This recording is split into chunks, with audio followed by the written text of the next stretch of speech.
মনে রেখো, মুখে হাসি বুকে বল তেজে ভরা মন, মানুষ হইতে হবে মানুষ যখন। মাঝে মাঝে আমরা অমানুষ হয়ে যাই। এত রক্ত দেওয়ার পরে যে স্বাধীনতা এনেছি, পরিত্রে পরিবর্তন অনেকের হয় নাই। এখনো ঘুষখোর, দুর্নীতিবাজ, চোরা কারবারি, মুনাফাখোরি বাংলার দুঃখী মানুষের জীবনকে অতিষ্ঠ করে তুলেছে। দীর্ঘ 3 বছর পর্যন্ত এদের আমি অনুরোধ করেছি, আবেদন করেছি, হুমকি দিয়েছি, ছোড়া নাহি শোনে ধর্মের কাহিনী।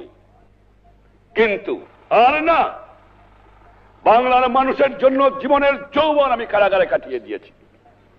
এ মানুষের দুঃখ দেখলে আমি পাগল হয়ে যাই। কাল যখন আমি আসতেছিলাম ঢাকা থেকে, এত দুঃখের মধ্যে না খেয়ে কষ্ট পেয়েছে, গায়ে কাপড় নাই, কত অসুবিধার মধ্যে বাস করতেছে। হাজার হাজার লক্ষ লক্ষ লোক দুপাশে দাঁড়িয়ে আছে আমাকে দেখবার জন্য। আমি মাঝে মাঝে প্রশ্ন করি, তোমরা আমাকে এত ভালোবাসো কেন?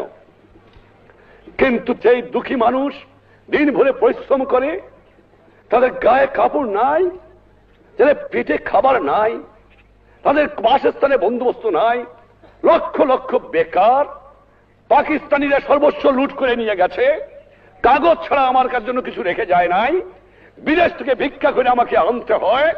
আর এই চোরের দল আমার দুঃখী মানুষের সর্বনাশ করে বা লুটতরাজ করে খায়। আমি শুধু এমার্জেন্সি দেই নাই, এবার আমি প্রতিজ্ঞা করেছি, যদি 25 বছর এই পাকিস্তানি জালেমদের বিরুদ্ধে জিন্না থেকে আরম্ভ করে গোলাম মোহাম্মদ, চৌধুরী মোহাম্মদ আলী, আইয়ুব খান, এরিয়া খানের বিরুদ্ধে বুকের পর টান করে সংগ্রাম করে থাকতে পারি, আর আমার 30 লক্ষ লোকের জীবন দিয়ে স্বাধীনতা অর্জন করতে পারি, তাহলে পারবো না? নিশ্চয়ই ইনশাআল্লাহ পারবো। এই বাংলার মাটির থেকে এই দুর্নীতিবাদ, এই ঘুষখোর, এই মুনাফাখোরি, এই চোরাচালানকে নির্মূল করতে হবে। আমিও প্রতিজ্ঞা নিয়েছি, তোমরাও প্রতিজ্ঞা নাও, বাংলার জনগণও প্রতিজ্ঞা গ্রহণ করো।